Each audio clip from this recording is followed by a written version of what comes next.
Welcome to On Issues. I'm Councilman Jim Waring. Joining me today is Congressman David Schweikert. He's a congressman from our area. He represents the same people in Arizona's 6th Congressional District that I represent as a Phoenix councilman for District 2.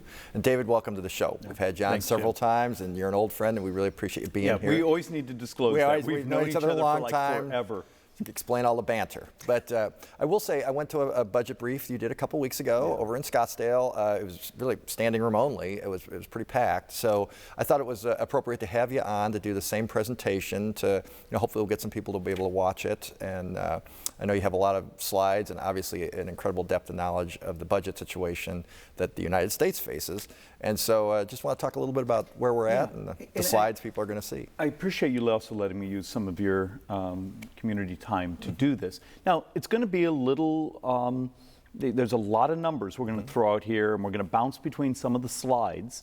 And if someone wants a more detailed, we've done a YouTube video from a presentation we did on the floor of the House last week.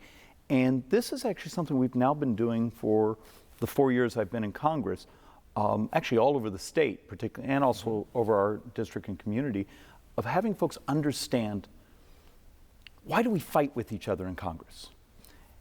Understand a lot of what is perceived to be Republican versus Democrat is actually more a battle over scarce resources. We're fighting over the money. And I want there to be understanding of the scale of what's happening and how fast the numbers are eroding. And that's one of my greatest frustrations is all day long we will have folks come into our office and with really great ideas. And you turn to them and say, but there's no money. And they just stare at you. So what we're going to go through these slides is to understand what's happening and how fast it's happening. Underlying theme, there's 76 million of us who are baby boomers. We've begun retiring.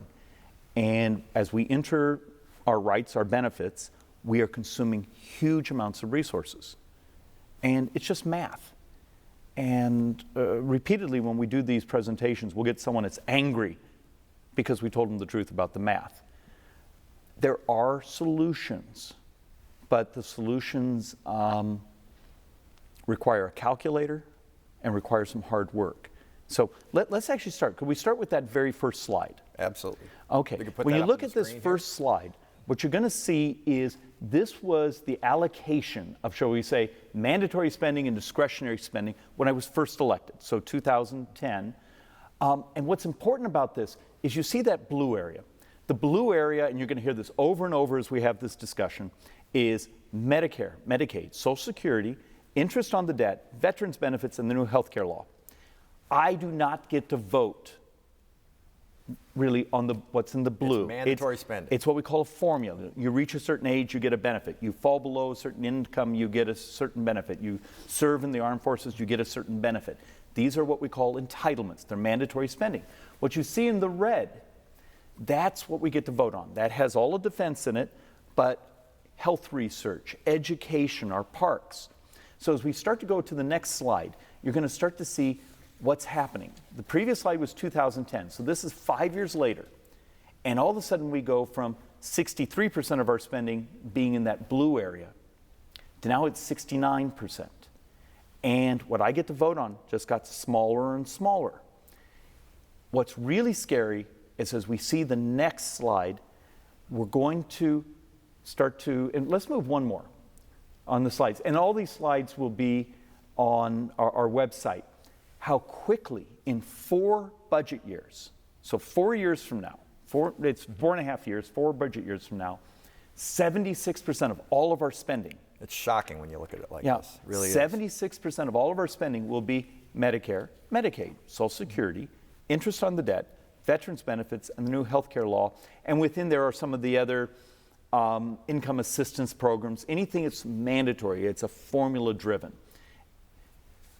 So think of that. In 4 years, only 24% of the budget I'll get to vote on as a member of Congress. And half that is defense. You've got to understand, it's the movement of the spending is all in that mandatory. Over the 10 years, the Republicans will have, assuming it works this way, Republicans took over the House in 2011. If we go out 10 years, the agreements that between, we call them Ryan Murray budget agreements, and those, over the 10 years, discretionary, what we vote on will be pretty much flat. But yet, there's going to be a fairly dramatic raise in spending. Government's going to spend a lot more money, and it's all going to be in those mandatory. So as we start to move on to the next slide, we're going to actually start to see where some of that money is going and the mechanics. What's important about this little simple bar chart is this is functionally 4.5 years from now. Today, the budget we're operating under right now, we're going to spend $1.75 trillion. In 4 years, we're going to be spending $1 trillion more money.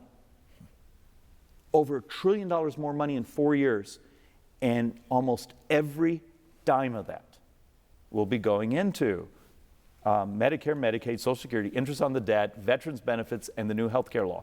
So it's not that that things are just holding flat. It's the money that we give to cities, the monies that go into certain transportation, education, health research, those will be flat. Well, at a time when population has been relatively flat as well. It's not like we're booming. Well, but there's what's really driving this is our demographic change. Mm-hmm. And when I say demographic change, I mean our age change. We do have a graying of America. And it's almost as if Washington, D.C. didn't step back and pay attention that there were 76 million baby boomers born in about an 18-year period of time that were going to be retiring. And substantially we've spent the money, and now we're trying to figure out how do we cover and make sure we have the resources to cover all those benefits. And one of the reasons we're doing this on a city show is the fact of the matter is communities of all levels, from our smallest towns to states to large cities like Phoenix, also have very similar pension issues coming. I mean, think of the battles you've been through the last couple of years trying to explain the reality of the underlying math. And this is not Republican or Democrat, conservative, liberal, it's math. But it's also going to affect the relationship between communities and the federal government and the resources we have to help when there's either a disaster or other types of needs. A lot of our resources are not going to be there because they're committed to these mandatory programs. So as we start to move on to the next slide, you'll start to sort of see this is the allocation from 2010. This is how it broke down. And we get all the time, saying, well, where's all the money? Well, that blue area was from 2010. Now, if we bounce to the very next slide, we see how quickly it moved from 2010 to 2015. And if you look at those little tiny slivers, you see that little sort of orangish red one, it's near the very top. That's all the State Department, all the foreign aid. And foreign aid would be this tiny little line. Because often we'll hold a town hall and someone will show up and say, just get rid of most of foreign aid. Okay, it's spending. But understand, we're talking a budget this year of close to $3.8 trillion. And a trillion is 1,000 billion. And some of the foreign aid is somewhere around 24 billion, which is still a stunning amount of money. But in the scale, it's great political rhetoric. It doesn't solve anything. Eliminating it is not going to solve the problem. It buys you minutes a day. And we've tried that in the past, trying to say, think of it as a clock. Think of it in other ways, because these numbers are so big. We had a gentleman on a radio show where we were actually trying to present some of these numbers on a radio show, which was an interesting experience. And his suggestion was, well, just don't pay anyone, in Congress or the president, those things. Okay, even if we did that, it bought you not even a full minute of spending every day. So there's a lot of these things that may feel good, are great ways to vent, but we need to back up and use our calculators and deal with the reality of the math. So let's bounce to the next slide.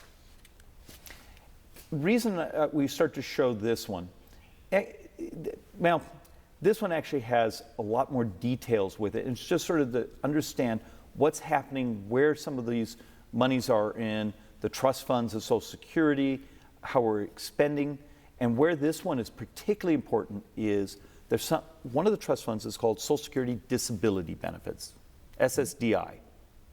This time next year, the Social Security Disability Fund is empty. It's the first fall of a domino in what we call the entitlements, where the trust fund is gone. So if you know someone it's on Social Security Disability, this time next year, they're going to have about a 19 to 20% cut in their check. So this is no longer a discussion about sometime in the future, or we need to do this sometime in the future. It's here. We've gone through that with the pension, so I know exactly what you're saying. And it's no longer something for 20 years from now. It's here now, and it's affecting our decisions now. And you're going through the same thing on a bigger scale.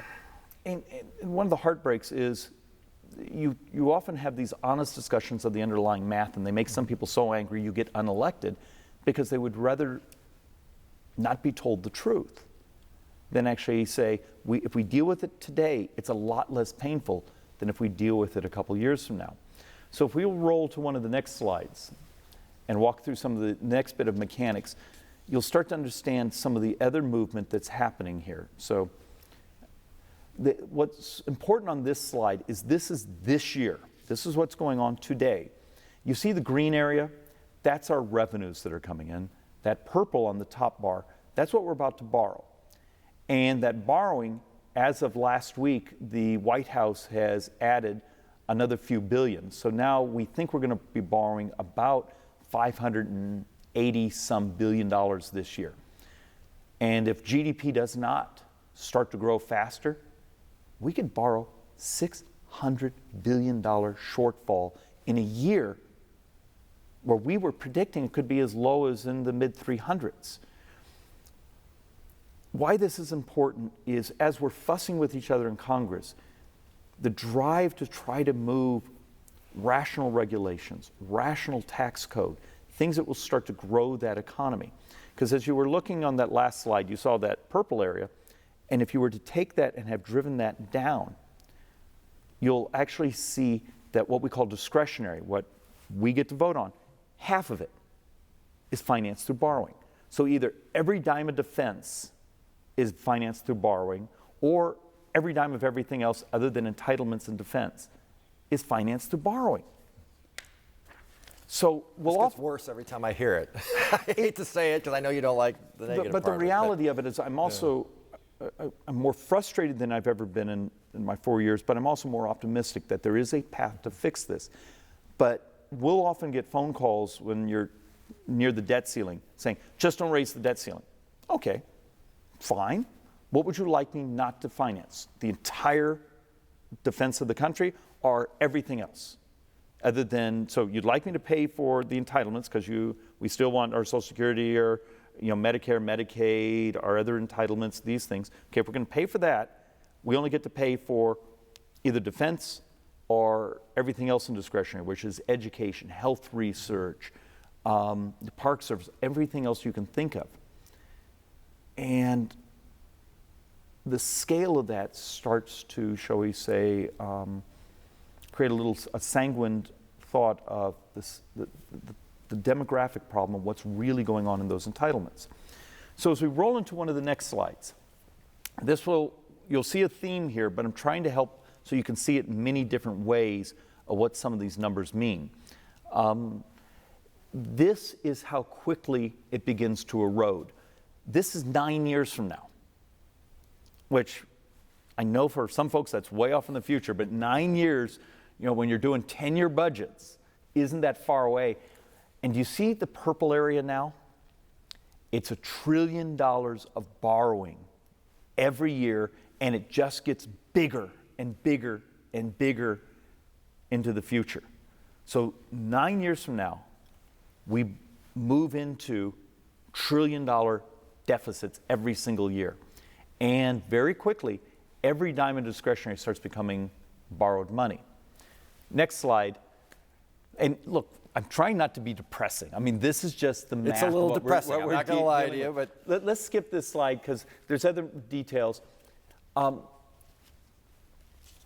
In one of the recent frustrations, is we just voted on a budget, and you've heard the debates around sequestration, and the movement of monies around because of what was believed the shortfalls in defense. Well, what you were seeing on the previous slide is this little green bar that was there, and that's money we were spending that's outside the budget caps.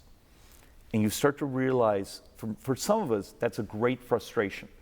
If we're going to spend money outside the budget caps, and this was an agreement between Republicans and Democrats to try to slow down the growth on the discretionary side. We've done nothing really to just slow down the growth on the mandatory side.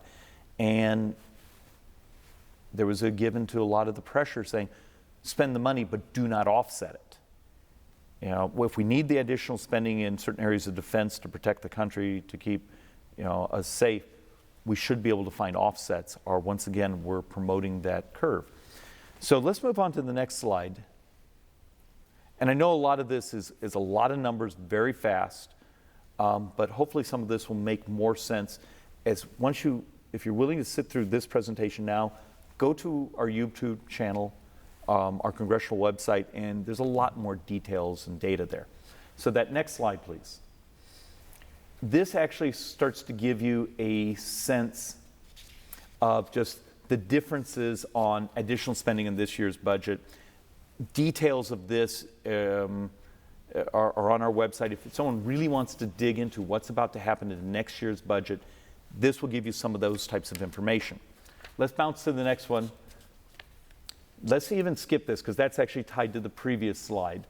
And let's even skip this one because that's to the one before.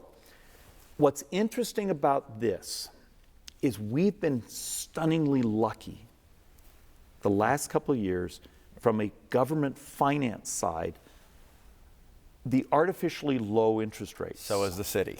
Yeah. Saved our bacon. It really has. Well, think about how much trouble the city was supposed to be in at this point with your bonded indebtedness, and the city was able to refinance a lot of your debt. And I'm going to have you even skip one more slide because that even tells a little easier story to understand. We've had this ability that we should have been spending with the size of debt a few hundred, maybe $600 billion a year in interest, and we're down in the $200-300 billion because of these low short-term interest rates. Treasury has done something that makes me very nervous. A lot of our borrowing at the federal level has been what they call the short term of the curve. That means borrowing short-term instruments because they're really, really cheap, some of them almost free. But as interest rates move, you're forced to refinance because they were short-term. In many ways, if we were doing debt management, we should be going way out on the curve. So please put that slide up again. What's powerful about this one is this is our projections of interest compared to defense spending. And this is all defense spending. This isn't just war spending, this is all defense spending combined. And you'll notice in about 6-7 years, we will be spending more money on interest at the federal level than we're spending on defense. Shocking. Well, but it gives you a perspective of what's actually happens when you borrow this year and then you borrow on top of that the next year, you borrow on top of that the next year. The last 20 years were the years we really were supposed to be saving because of this inflection that was coming, and this inflection was our baby boom population moving into retirement. So let's bounce to the next slide. And there's a couple of them here that are more just informational. And if someone really wants to sort of dig into some of those underlying numbers, these next couple slides will give you sort of a sense of some of the discussion of what's out there, where the revenues are coming from. So let's see, can that bounce up? Okay, this one and the next couple, we're just going to bounce right through. But this should give you a sense of what's happening in sort of the income distribution of who pays taxes, where it comes from. Because we often have this discussion, and I'll actually even ask this next, skip the slide, and even skip this one. And skip this one. We're going to have some new slides up next week we've been working on a fascinating data set. And now as soon as I said data set, everyone just turned their channel. If they've come this far, they probably Yeah, if they've did. come this far. We were looking at sort of the tax hikes of the last 25 years. You know, in George Herbert Walker Bush and some of the others over time. And what was projected and what actually happened. And there was the elimination of what was referred to as the Bush tax cuts or the Obama tax hike. I mean, whatever label you want to give it. We were hoping to have a certain amount of revenue. And something interesting has happened. It's the revenue we've received has been more than double offset by the slowdown in the economy and the loss of projected revenues there. It makes the argument that if you really care about these numbers and where we're going to have a dramatic change in our tax code, our regulatory code, our embracing of sort of the new economy and what that promotes for economic growth, and then the toughest thing for those of us in the political class, some of the solutions that we've put forward on mandatory spending need to move from beyond just our proposals in the budget that we've done the last 5 years, but actually getting the White House and the Senate and others to step in and say, we're all going to jump together because we don't have a choice. It's great politics to beat up each other that you talked about Medicare. But if you want to save the program and keep it there, you know, keep it operating, we're going to have to do something. And look, my side has made a series of proposals. We've actually put them in writing. We've made it part of our budget. They're there. They will save the system. They don't solve the debt problem. They just slow down the erosion on the curve. So let's bounce to that next slide. And you'll hear the term inflection. If you were to have sat through one of my budget presentations 4 years ago, or even the discussions that other economists and others have done 20 years ago, there was always this discussion of, you know, somewhere around 2014, 16, the baby boomers will begin to retire and there'll be this sudden curve upward of spending on entitlements. And there'll need to be lots of money saved up or lots of resources or, well, guess what? We're in that inflection. And if you look at this chart, you see how the red, that's discretionary. That's what we get to vote on. And that also has all the defense in it. It's pretty flat. But what's exploding off the charts? And even the next slide, you see that growth of just sort of exploding up. And one of the things that's been devastating is we keep missing our projections on GDP growth. So this slide, it's up on the screen right now. Where you see blue, that's what we built our budgets to. And I know this has been a real problem for our communities here, even City of Phoenix, is a projection of what will sales tax revenues be? What will economic growth be? Well, 1 point of GDP growth is worth about $80 to $100 billion in revenue.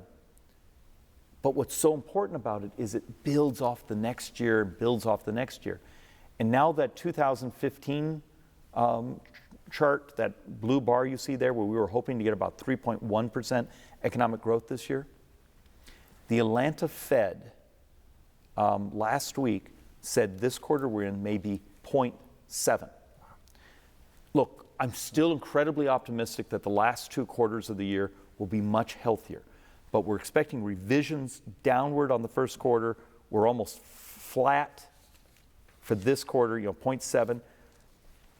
We cannot keep our promises if we don't start to promote economic growth. So that's where one of my personal fixations is how do you move beyond what's traditionally the Republican-Democrat fight around here and say it's all about economic growth. But within that, it means having to rethink how we regulate. It means having to rethink the tax code. I'm a big fan of going to something much broader based but much lower rates that doesn't sort of choose winners and losers. But there's something else that's also more complicated. And you've and I've sat and talked about this even in front of these cameras before, and that's the optimism, sort of the new economy, the hyper efficient, the use of the supercomputer you carry in your pocket called your smartphone, and how that's changing the economy and maybe helping us grow. And then the fourth thing is, can I do enough of these budget presentations to get people on all parts of the political spectrum to step up and say they're willing to do what's necessary to deal with the explosion of entitlement costs. And one of the best things about your town hall was that it was Republicans and Democrats. Not everybody there agreed with you. There was a lot of back and forth. It went for a couple hours, and I thought people really learned something. It was a very interesting dynamic to hear. You know, the other side, you don't always get that at town halls, and I thought that was a fascinating, you know, kind of what people thought, and then their response to what you proposed as possible solutions. The most powerful thing I've seen at some of our town halls is, and I have to give some of them credit. We had a group from one of the hard left progressive groups show up last year.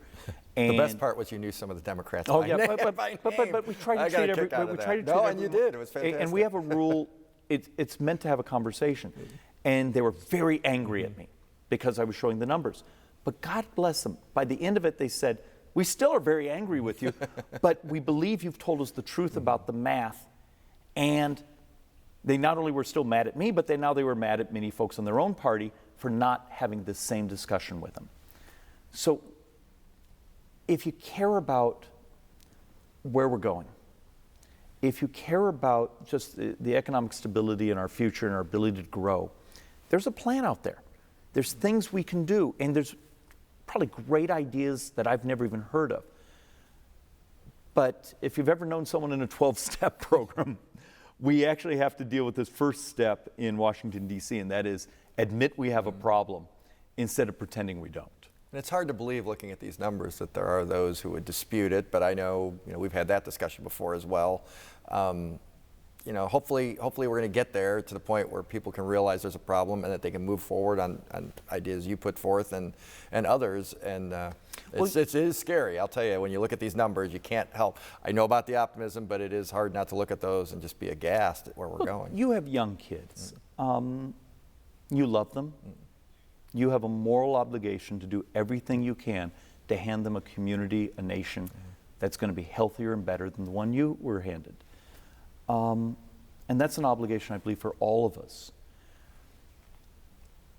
And on occasion, we'll get folks who will come to the town halls and hold up a little sign that will say, but the percentage of GDP to debt will be the same. Where they're wrong on the understanding is the compound interest theory. If you are paying interest on debt, on debt, on interest, it changes the allocation. So what's happening to us now is, because of the massive growth in entitlements, Medicare, Medicaid, Social Security, interest on the debt, veterans benefits, the new health care law, and then our obligation to make sure we're paying our interest obligations, we'll be able to survive it and pay for it. But so many of the things that would have been our constitutional obligations, like defense, are going to be under just tremendous pressure of where do you get the money.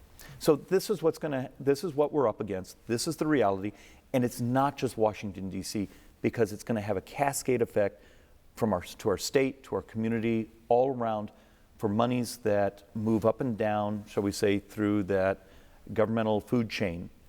And a lot of it's going to come to an end.